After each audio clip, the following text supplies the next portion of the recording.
오늘은 8번째 시간인데요. 1장의 마지막 부분 16절부터 20절까지 이 말씀 가운데 중요한 단어들을 중심으로 해서 요약해서 설명을 드리도록 하겠습니다. 16절부터 말씀은 이렇게 되어 있어요. 그의 오른손에 7별이 있고 그의 입에서 좌우에 날선검이 나오고 그의 얼굴은 해가 힘있게 비치는 것 같더라. 내가 볼 때에 그의 발 앞에 엎드러져 죽은 자 같이 되매 그가 오른손을 내게 얹고 이르시되 두려워하지 말라. 나는 처음이요 마지막이니 곧 살아있는 자라. 내가 전에 죽었었노라.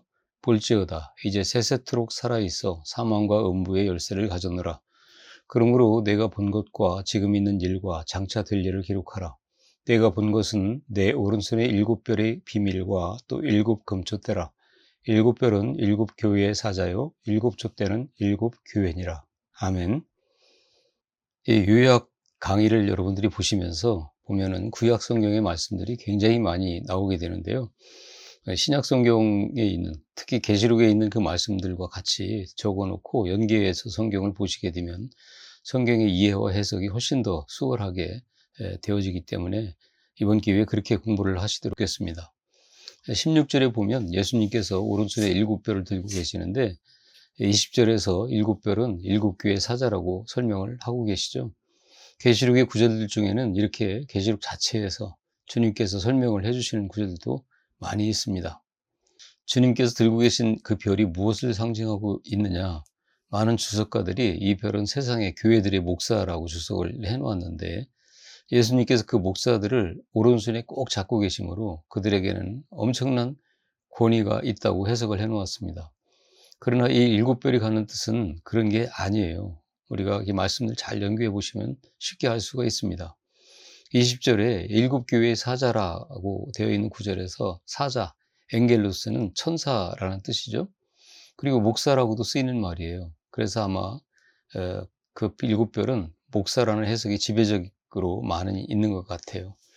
하나님은 각 교회 목사들에게 말씀을 하시고 목사가 교회에게 그 말씀을 풀어서 전달하는 이 시스템, 우리 눈에 보기에 맞는 해석이라고 생각할 수도 있어요.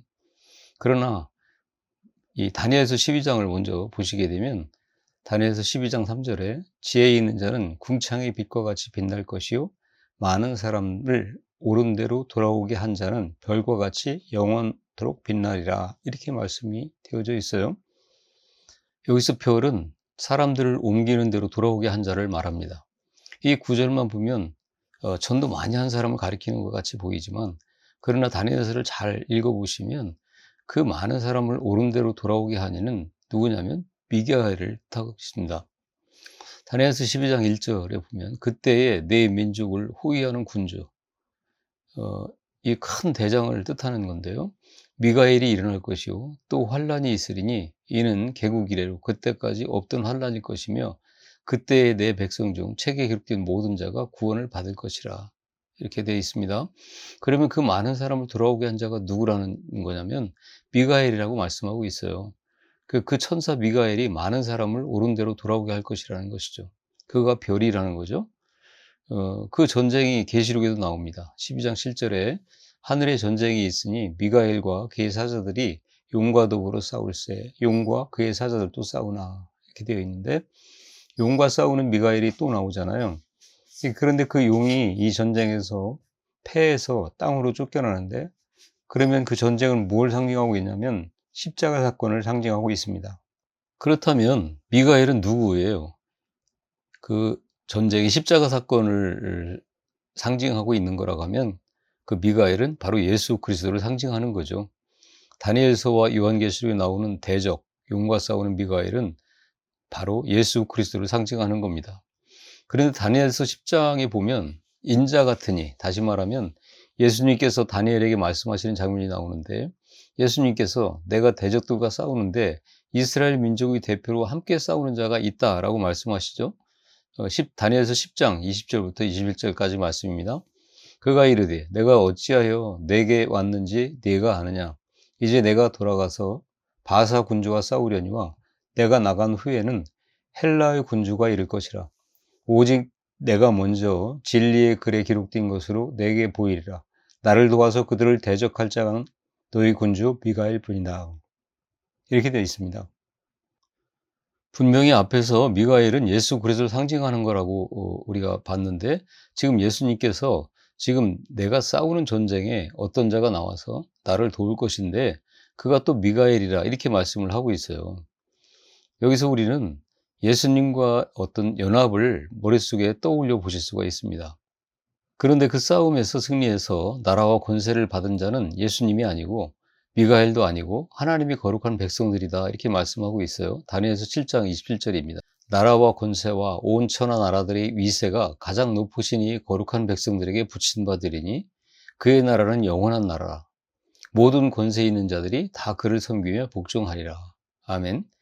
그러니까 그 전쟁에서 싸우는 자가 누구라고 말씀하시냐면 하나님의 거룩한 백성이다, 이 말씀을 하고 있는 거죠. 따라서 이 이야기는 하나님의 교회를 상징하는 이스라엘의 대적을 맞아 싸우신 분은 바로 예수 그리스도이시죠. 그런데 그 안에서 구원을 받은 하나님의 백성, 그 교회도 역시 그 대적들과 싸우는 자들이라는 거죠. 그것을 천사 미가엘이 하늘의 대적들과 싸우는 모습으로 성경은 상징적으로 기록을 해놓은 겁니다. 그러니까 우리가 오늘 읽었던 계시록에 나오는 천사, 별, 미가엘은 바로 하늘의 교회에, 계시록은 항상 말씀드렸던 것처럼 하늘에 완성된 교회와 이 세상에 현재적으로 존재하고 있는 교회를 이렇게 같이 나열하면서 설명을 하고 있다 말씀드렸죠. 그래서 이 현재 지상에 존재하는 교회가 겪고 있는 환난과 고통을 하늘에 승리한 교회의 모습과 함께 보여주고, 이제 끝이 아니다, 우리는 완전한 최후의 승리자들이다 라는 것을 확인시켜 주시면서 끝까지 가는 게 계시록이다, 이 말씀입니다. 그러니까 일곱 별, 일곱 교회의 사자는 목사를 이야기하는 게 아니라 바로 이미 승리한 하늘의 교회의 대표를 이야기하는 겁니다. 이미 완성되어 있는 하늘의 교회들이죠. 여러분들이 잘 보시면요, 2장부터 나오는 일곱 교회에게 보내는 편지 서두에 모두 그 교회의 사자에게 편지를 한다라고 시작을 하는데, 그렇다면 하나님께서 일곱 교회의 수호천사에게 아니면 일곱 교회의 목사에게 편지를 하신 겁니까? 사자는 천상교회의 대표, 즉 교회를 이야기한다고 말씀드렸잖아요. 그러니까 교회에게 일곱 별은 바로 우리를 이야기하는 거예요. 여러분과 저를 이야기하는 거죠. 그런데 성경 말씀을 보면 별들이 하나님이 모든 전쟁에 승리를 합니다. 하나님의 백성들이 전쟁에서 승리를 해요. 당시 이 초대교회 사람들이 이 말씀을 들으면서 우리는 지금 이렇게 로마의 압제하에서 핍박을 받고 있지만 이미 우리는 하늘에서 승리를 한 천상의 백성이라는 것을 알게 됐다는 거죠. 그래서 빌립보서 3장 20절에서 그러나 우리의 시민권은 하늘에 있는지라 거기로부터 구원하는 자 곧 예수 그리스도를 기다리노니 라고 말씀을 하고 있습니다. 그 하늘의 전쟁이 하나님의 보호와 도움으로 하나님의 능력으로 승리로 완성된 것처럼 이 땅의 전쟁도 결국 하나님의 보호하심과 도우심으로 승리로 결론이 날 것이라는 것을 알게 되고, 그 사실을 알게 된 이 초대교회 백성들, 그 도미티안 황제로부터 그렇게 억압과 핍박 속에 있던 교회들이 그 감격 속에서 이 말씀을, 이 편지를 받았을 겁니다. 여러분, 우리는 하늘에서 이미 이루어진 그 승리의 삶을 사는 자들이라는 것을 우리는 금방 이 말씀들을 통해서 확인할 수가 있죠. 하나님 나라는 이미 이루어져 있습니다. 우리는 그 나라를 받은 자들이에요.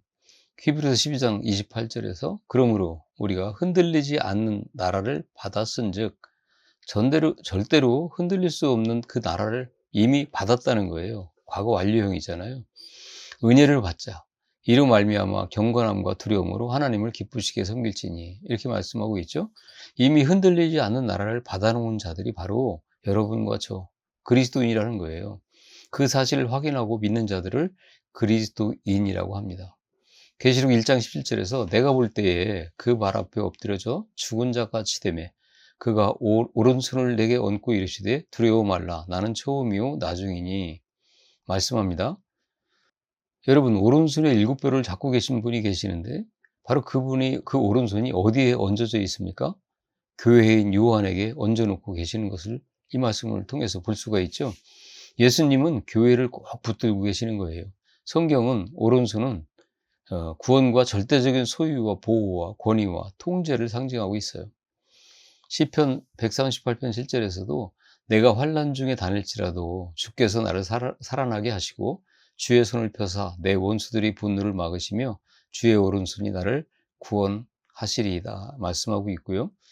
이사야 41장 10절에서도 두려워 말라 내가 너와 함께함이니라. 놀라지 말라 나는 내 하나님이 됨이라. 내가 너를 굳세게 하리라.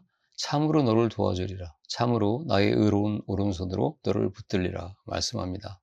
또한 시편 18편 35절에서도 또 주께서 주의 구원하시는 방패를 내게 주시며 주의 오른손이 나를 붙들고 주의 온유함이 나를 크게 하셨나이다 라고 말씀하고 있는데, 이런 표현들은 전부 상징적인 표현이에요. 그러니까 이러한 주의 오른손이 자기를 붙들고 있음을 계시록을 통해 다시 한번 확인한 초대교회 성도들의 이 심적 안심과 평안과 확신과 위로와 격려가 우리에게도 동일하게 있어야 되는 거죠. 그리고 16절부터 후반부에 보면 예수님의 얼굴이 해가 힘있게 비치는 것 같다라고 나옵니다. 계시록 1장 16절 말씀이죠. 그의 오른손에 7별이 있고 그의 입에서 좌우에 날선검이 나오고 그의 얼굴은 해가 힘있게 비치는 것 같더라. 이 말씀은 사사기에 나오는데 사사기 5장 31절 말씀 보시죠. 여호와여 주의 원수들은 다 이와 같이 망하게 하시고 주를 사랑하는 자들은 해가 힘있게 도둠같게 하옵소서 하니라. 그 땅이 40년 동안 평안하였더라. 이 사사기 드보라의 승리의 노래에서 인용한 말씀입니다. 당시의 유대인들은 사사기의 내용들을 아주 잘 알고 있었잖아요.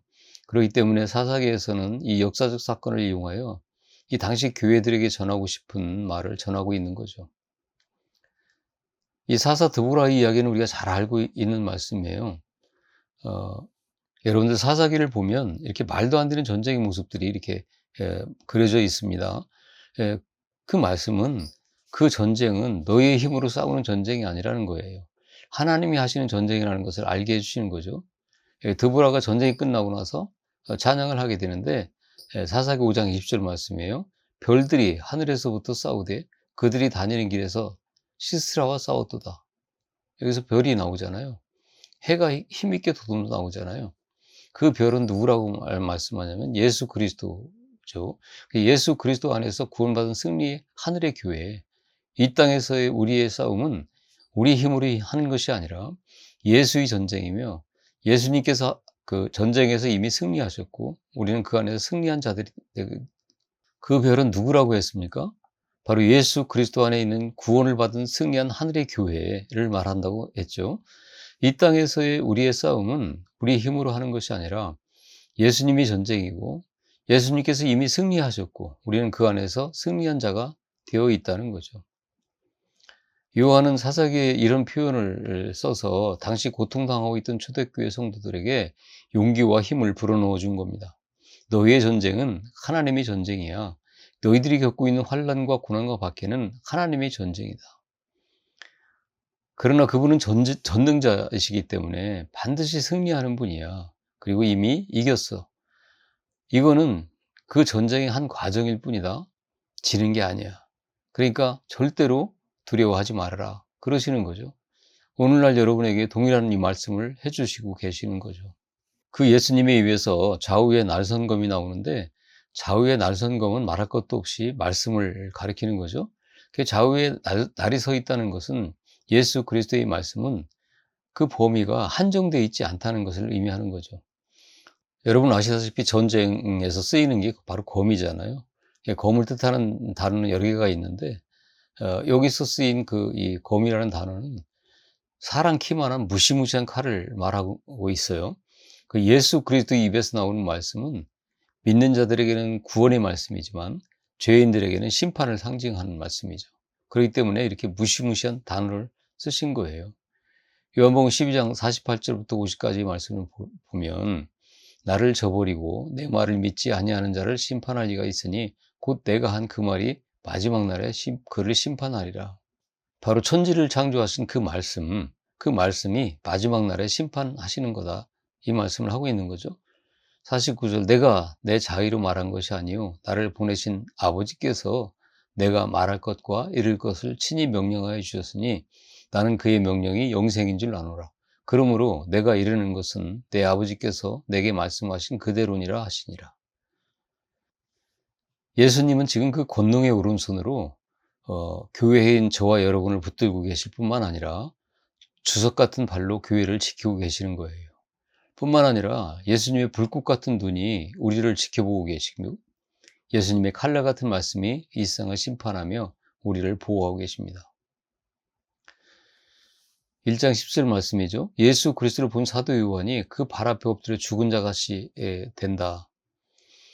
여러분, 요한에게 예수님은 3년 반 동안 함께 숙식을 하면서 함께 했던 스승님이시죠. 그 중에서 유독 사랑을 많이 받았던 주의 사랑하는 자가 바로 요한입니다. 그런데 그가 그 예수님을 보자마자 그 발 앞에 엎드려서 죽은 자같이 되었다고 합니다. 왜 그랬을까요? 요한은 그렇게 사랑해 주던 스승을 만났음에도 반가움과 기쁨이 아닌 두려움에 떨었어요. 그런 모습들은 선지자들이나 하나님의 종들이 하나님을 만났을 때 동일하게 나타났던 현상들입니다.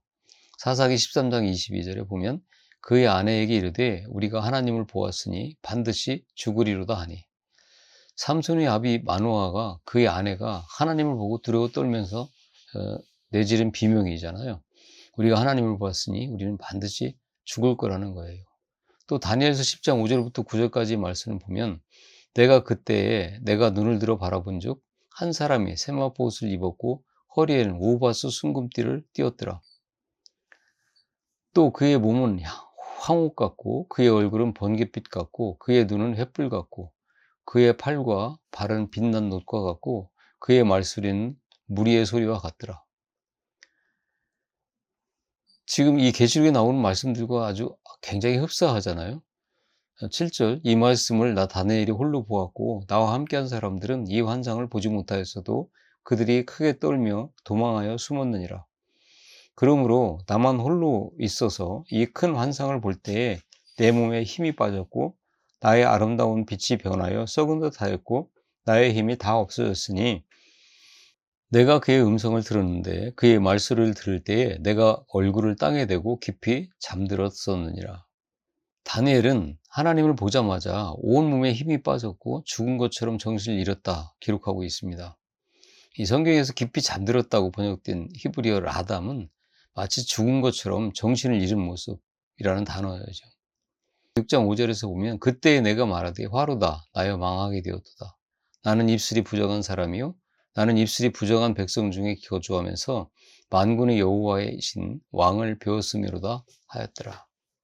이사야도 하나님을 보자마자 나는 망하게 됐다라고 말합니다. 이 망하게 되었도다, 다마키오이라는 말은 파멸하다, 파괴하다라는 뜻인데 이 말은 지옥 앞에서 심판을 받을 자들이 지르는 마지막 외마디 비명을 뜻하죠. 이사야는 하나님이 사람이었음에도 불구하고 그 크고 위대하신 하나님을 직접 보자마자 자신이 얼마나 작고 추하고 더러운 인간인지 일순간에 드러나게 되어서 나는 도저히 저 빛을 감당할 수 없는 자로 파멸될 수밖에 없는 자다라고 하는 것을 고백하는 말씀이에요. 또한 에스겔서 1장 28절에 보면 그 사방 광채의 모양은 비 오는 날 구름에 있는 무지개 같으니 이는 여호와의 영광의 형상의 모양이다. 내가 보고 엎드려 그 말씀하시는 자의 음성을 들었느니라. 여기서도 에스겔이 하나님의 영광을 보고 엎드렸다 나오잖아요. 그 엎드리다라는 번역된 말도 마찬가지로 죽은 것 같이 됐다라는 뜻입니다. 또 출애굽기 33장 18절부터 20절까지 말씀을 보면 모세가 이르되 원하건대 주의 영광을 내게 보이소서. 여호와께서 이르시되 내가 내 모든 선한 것을 내 앞으로 지나가게 하고 여호와의 이름을 내 앞에서 선포하리라. 나는 은혜 베풀 자에게 은혜를 베풀고 궁일이 여길 자에게 궁일을 베푸느니라. 또 이르시되 내가 내 얼굴을 보지 못하리니 나를 보고 살 자가 없음이라. 모세 같은 자도 하나님의 얼굴을 볼 수 없었다는 거죠. 신약 성경에 보면 어떻습니까?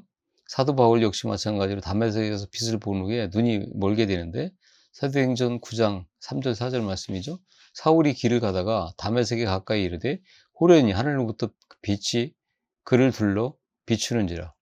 땅이 엎드려져 들음에 소리가 있어 이르시되 사울아 사울아 내가 어찌하여 나를 박해하느냐 하시거늘. 우리 죄인들은 그 하나님의 영광 앞에 서면 전부 다 가마키 오해하고 난 이제 죽게 되었구나 라는 소리를 지를 수밖에 없는 존재들이에요. 하나님이 그토록 크신 분이십니다. 지금 우리가 살펴본 바대로 하면 위대한 하나님의 종들도 그 하나님 앞에 서면 죽은 정신을 잃었습니다. 그런데 어떻게 여러분은 이렇게 눈도 안 멀고 죽지도 않게 된 것이냐. 종들이 보고 죽은 것 같이 될 수밖에 없는 그 만유의 주제, 그 하나님이 그 새 언약을 성취하시고 약속대로 그 백성 안에 들어와 계시는 거예요. 이게 바로 그리스도인이고 저와 여러분들입니다. 그게 바로 우리의 신분이에요. 저와 여러분은 이렇게 존귀하신 분들입니다. 하나님과 동행하면서 그분과 대화를 하고 그분의 이끄심을 받는 하나님의 친구, 하나님의 아들, 딸, 예수 그리스도의 형제들이라는 거죠. 이사야가 보고 에스겔이 보고 다니엘이 보고 모세에게 나를 보면 죽는다 라고 말씀하셨던 그 하나님이 이제 여러분들에게 말씀하시는 거예요. 그 하나님이 죄인들에게 비치는 하나님의 영광에 비치는 두려움과 경악의 심판의 빛이죠. 똑같은 죄인이었던 우리에게 그 빛이 비추었어요. 그런데 선택받은 우리는 그 빛으로 말미암아 오히려 이렇게 기쁘고 안도하고 평안하게 되었어요. 우리는 그 영광의 빛 속에서 평안을 얻습니다. 이게 바로 복음이에요. 그래서 요한계시록이 바로 복음의 결론이다 이렇게 말씀을 드릴 수가 있는 겁니다. 오늘 본문을 보시면 예수님께서 죽은 것처럼 두려워 떨고 있는 요한에게 두려워하지 말아라 라고 말씀하시면서 오른손을 얹어서 안심을 시켜주시죠. 여러분이 이제 그 심판을 주러 오실 예수 그리스도를 두려워하지 않게 된 하나님의 백성들이에요. 10절에 보시면 그 예수님께서 이렇게 말씀하십니다. 곧 살아있는 자라 내가 전에 죽었었느라 볼지어다 이제 세세토록 살아있어서 사망과 음부의 열쇠를 가졌다. 여호수아 3장 10절에 보면 이런 말씀이 있어요. 또 말하되 살아계신 하나님이 너희 가운데 계시사 말씀하시고 또 시편 42편 2절에서 보면 내 영혼이 하나님 곧 살아계신 하나님을 갈망하나니 내가 어느 때에 나아가서 하나님 앞에 배울까. 이렇게 산자라는 용어는 신구약에서 공히 하나님께 적용된 신적 칭호인데요. 예수님께서 바로 그 단어로 자신을 묘사하고 계세요. 예수님은 바로 살아계신 하나님이다 라고 당신 스스로 선포하고 계시는 거죠. 그런데 예수님께서 내가 전에 죽었었다 말씀하십니다. 사도 요한은 예수 그리스도의 죽음의 의미를 아주 잘 알고 있었던 사람이에요. 죽었었다라는 단어는 부정과거 시제예요. 과거에 한 번 일어났던 어떤 사건이 계속해서 그 영향력을 미치는 것을 설명하는 건데요. 그분의 죽음은 영단번에 일어났지만 그 영향력은 이제 세세토록 미치게 됐다는 거죠. 그래서 지금 이 구절을 읽으시는 하나님의 백성들도 그 죽음의 영향력이 오늘 나에게도 미치고 있다는 것을 확신하게 되는 거예요.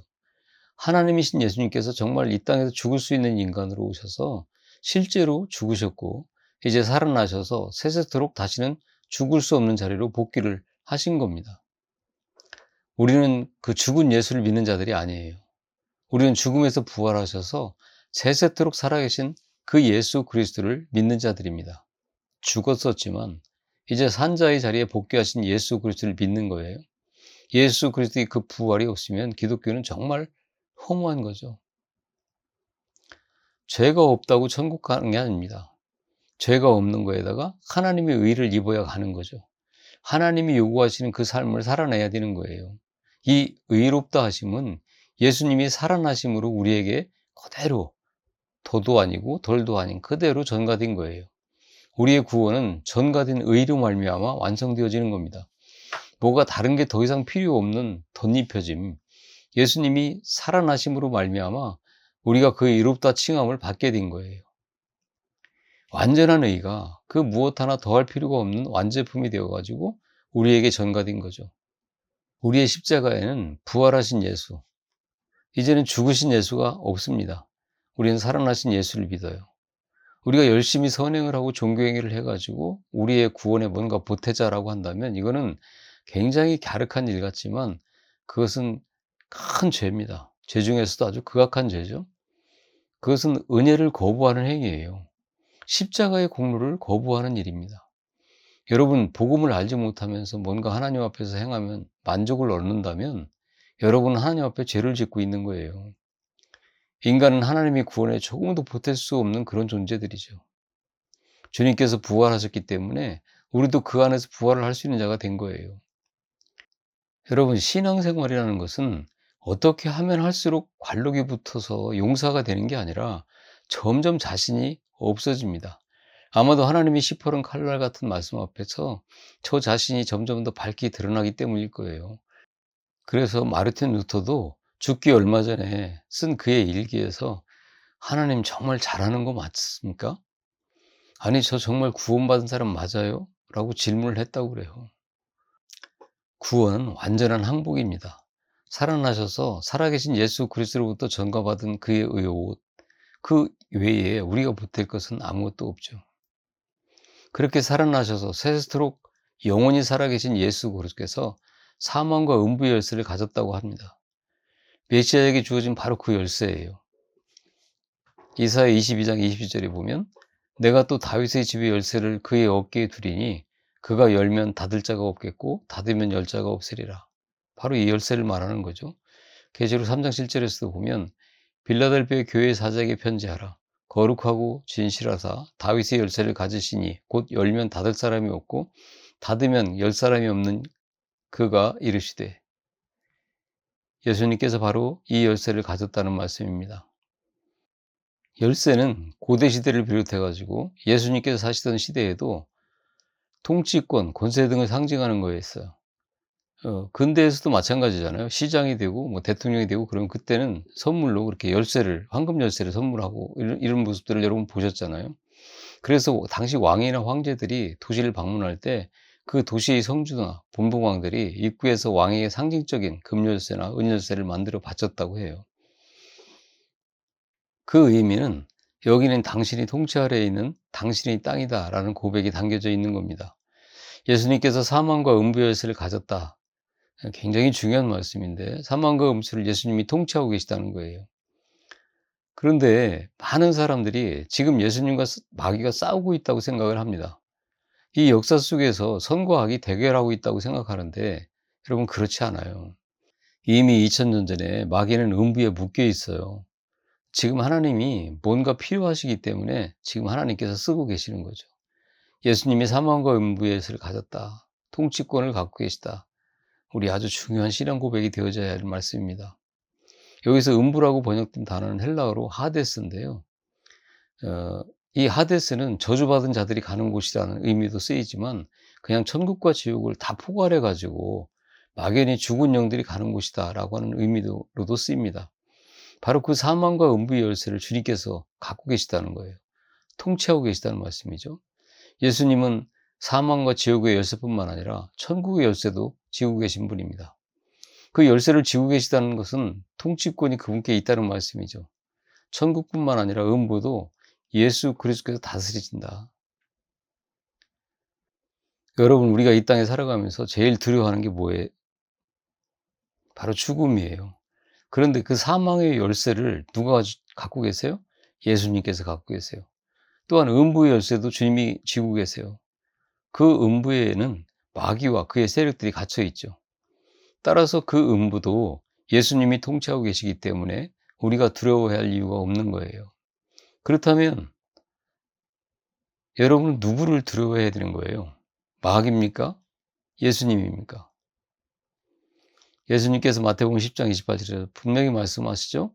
몸은 죽여도 영혼은 능히 죽이지 못하는 자들을 두려워하지 말고 오직 몸과 영혼을 능히 지옥에 벌하실 수 있는 이를 두려워하라. 사탄은 우리를 절대로 망하게 하지 못합니다. 그래서 여러분은 완전한 것이고 절대 실패할 수가 없는 존재들이라는 거예요. 사탄은 지금도 예수님이 통치 아래에 있는 자들이에요. 십자가 사건으로 사탄은 음부에 완전히 묶여 있는 존재들이에요. 그러나 하나님의 백성들을 위해서 뭔가 필요하셔서 하나님께서 그들을 지금 사용하고 계시는 거죠. 이사야 26장 19절에서 보면 주의 죽은 자들이 살아나고 그들의 시체들은 일어나리로다. 티끌에 누운 자들아 너희는 깨어 노래하라. 주의 이슬은 빛난 이슬이니 땅의 죽은 자들을 내어놓으리다. 사망의 자물통을 예수님이 갖고 계시기 때문에 열릴 거예요. 뿐만 아니라 예수님은 그 열쇠로 하나님의 백성들을 위해 천국의 문도 여십니다. 모든 하나님의 백성들이 들어가면 예수님은 그 천국 문을 잠가 버리실 거예요. 바로 그 열쇠를 말하는 겁니다. 노아의 방주 사건에서도 하나님께서 방주에 하나님의 백성들과 회복될 피조물들을 넣고 밖에서 직접 문을 닫아 보시지 않습니까? 그것처럼 하나님에 의해서 천국 문은 열리고 닫힐 거예요. 닫히고 나면 아무도 못 들어가죠. 근데 거기에 우리가 들어갈 수 있게 되었다는 거, 이 사실이 감격스럽지 않습니까? 여러분의 신분이 확인되신 분들은 이제 그 두려움에서 벗어나야 돼요. 하나님을 신뢰하지 않고 여전히 자기가 자기 인생의 문제를 해결하겠다는 그 죄 속에서 머물러 계시면 안 됩니다. 그 두려움은 죄죠. 여러분이 원하는 대로 해결이 안 되는 것이 여러분에게 유익이라면 하나님은 그렇게 하실 겁니다. 반대로 여러분이 원하시는 것이 여러분에게 유익이라면 하나님은 또 그렇게 하실 거예요. 그 모든 것을 하나님께 맡기십시오. 두려움을 버리세요. 주님께서는 요한일서 4장 18절에서 말씀하시죠. 사랑 안에 두려움이 없고 온전한 사랑이 두려움을 내쫓나니 두려움에는 형벌이 있습니다. 두려워하는 자는 사랑 안에서 온전히 이루지 못하였느니라. 사랑하는 여러분, 예수님께서 여러분에게 오른손을 얹고 말씀하십니다. 두려워하지 말아라. 그 예수님의 음성을 들으시는 여러분이 되셔야 합니다.